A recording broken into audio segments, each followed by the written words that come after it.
You're watching The Storybox TV. Like, comment, and subscribe for more.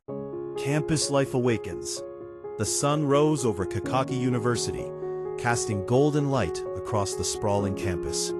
Students were already on the move, backpacks swinging, voices mixing in a lively chorus that carried across the pathways. The lecture halls, modern and imposing, glimmered in the early morning light. Birds flitted among the trees lining the campus, and the faint rustle of leaves in the gentle wind added a serene rhythm to the bustling energy. Dormitories welcomed students streaming out, chatting, and greeting friends. The library, a quiet sanctuary for the diligent, had its early risers already seated, their fingers tracing words on pages, eyes scanning lines of text with determination. The cafeteria hummed with activity. Trays clattered, voices mingled, and the aroma of freshly prepared meals filled the air. Students balanced trays of jollof rice, plantains, and fried fish while exchanging stories, laughter punctuating the clatter of cutlery. Even the notice boards seemed alive, fluttering slightly in the wind, plastered with posters announcing upcoming lectures, seminars, debates, and competitions. Every detail contributed to the sense of a university vibrant and alive. The campus had a rhythm of its own, a pulse that matched the energy of the young minds coursing through its pathways. It was in this environment, rich with life and potential, that stories began quietly, whispers among the trees and corridors that would soon become something much larger. The authority of Badmus. Professor Badmus was a figure whose presence filled every space he entered. Bald-headed, broad-shouldered, and middle-aged, he carried himself with a quiet authority that demanded respect. His accolades were many. Awards and certificates from local and international institutions adorned the walls of his office, proof of his brilliance and ambition. Yet, beneath the polished exterior, there was a subtle edge to him, a sharpness in his eyes that sometimes unsettled those around him. He strode into the lecture hall, the polished floor reflecting his purposeful steps. Sunlight streamed through the large windows, casting streaks across the podium where he placed his meticulously arranged notes. As students filtered in, their chatter hushed, replaced by the low murmur of expectation. Badmus's voice filled the room, steady and precise, each word carrying weight. Outside the lecture hall, his authority was equally pronounced. Corridors that would otherwise echo with the idle chatter of students seemed quieter when he walked past, his shadow stretching long along the tiled floor. Even casual observers sensed it. The air seemed heavier, charged with an unspoken tension that hinted at both brilliance and something darker. Behind the accolades, the awards, and the scholarly veneer, there lurked a habit that few dared to mention. Professor Badmus had been known to exploit his position. Young female students sometimes found themselves facing inappropriate advances, and some whispered of the way grades were manipulated, how favors were extracted subtly and insidiously. Those who opposed him risked scrutiny, censure, or even dismissal. Yet in public, he was impeccable, the very first to demand accountability from colleagues, the first to push for disciplinary action against anyone who faltered. The duality of his nature, a respected scholar, and yet a predator in shadows, was known to only a few brave souls. Amarachi's arrival. Amarachi arrived at Kakaki University with quiet confidence. A young woman of remarkable beauty and poise, she stepped down from the bus as her long black hair caught the morning sun. Her eyes, alert and intelligent, scanned the campus with curiosity and calm resolve. She carried herself with a soft-spoken grace that made an impression without effort. As she walked across the pathways, students whispered. Boys exchanged glances, eager to befriend her. Girls admired her elegance, often noting the effortless way she commanded attention without speaking loudly. Amarachi's charm was subtle but undeniable. She moved through the campus like a force of nature, gentle yet unmissable. In the dormitory, she unpacked methodically, organizing her room with quiet efficiency. Sunlight filtered through the curtains, casting a warm glow on the space, illuminating books, notebooks, and personal items neatly arranged. Her attention to detail reflected a disciplined mind, one that had always succeeded not through force, but through careful strategy and calm determination. Later, in the library, Amarachi found a corner and settled in for study.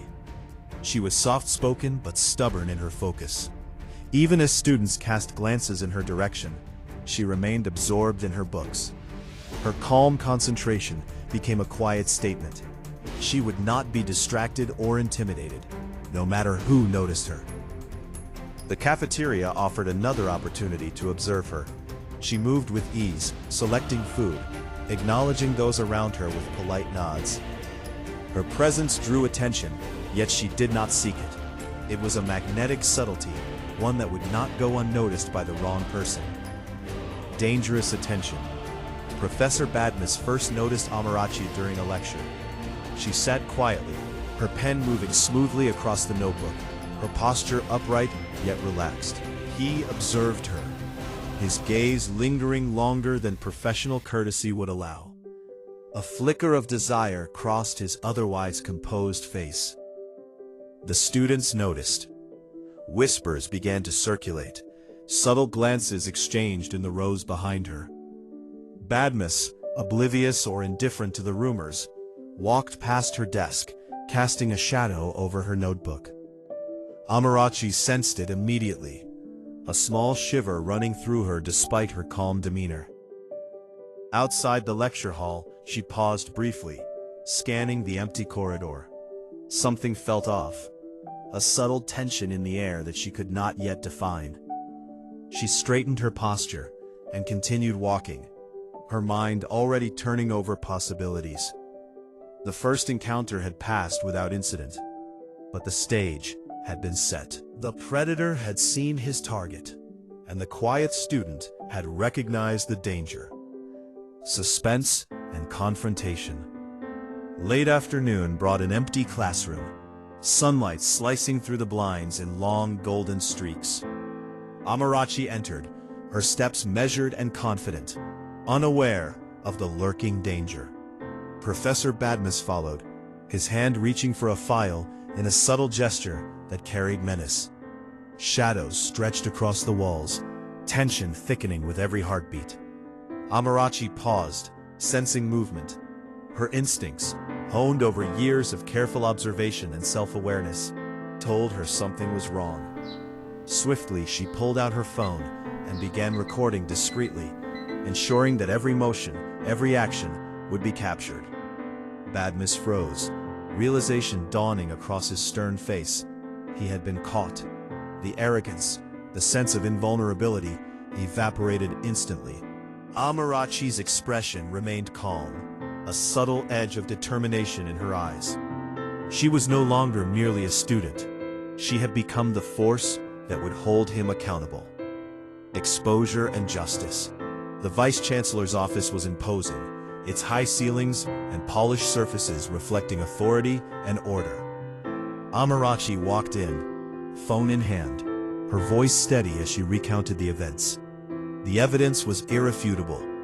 Badmus faced confrontation for the first time in years, his posture faltering, his authoritative mask cracking.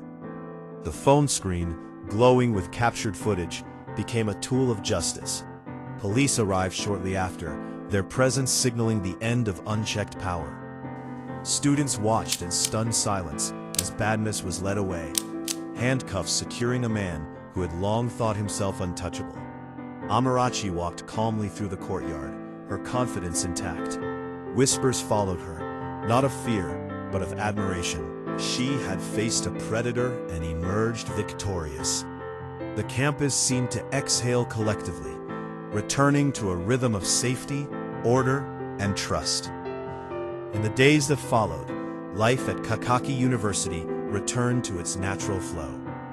Lecture halls filled with focused students, libraries hummed with diligent study, and dormitories basked in sunlight once again. The cafeteria buzzed with friendly chatter, students laughing and exchanging stories. Amarachi moved through it all, her presence no longer a source of attention, but a symbol of resilience. Students looked to her as an example of courage, of quiet intelligence, and of unwavering principle. The quad came alive again with jogging students, football games, and casual conversations. Notice boards were updated, papers fluttering gently in the wind. The campus skyline glowed at dusk, long shadows stretching over the pads. Amarachi's final walk along a sunlit path captured the story's essence: courage, justice, and the restoration of peace. The predator had fallen, the campus had healed, and Amarachi's calm determination had rewritten the rules of engagement, reminding everyone that vigilance, intelligence, and courage could triumph over fear. You're watching TheStoryBoxTv. Like, comment, and subscribe for more.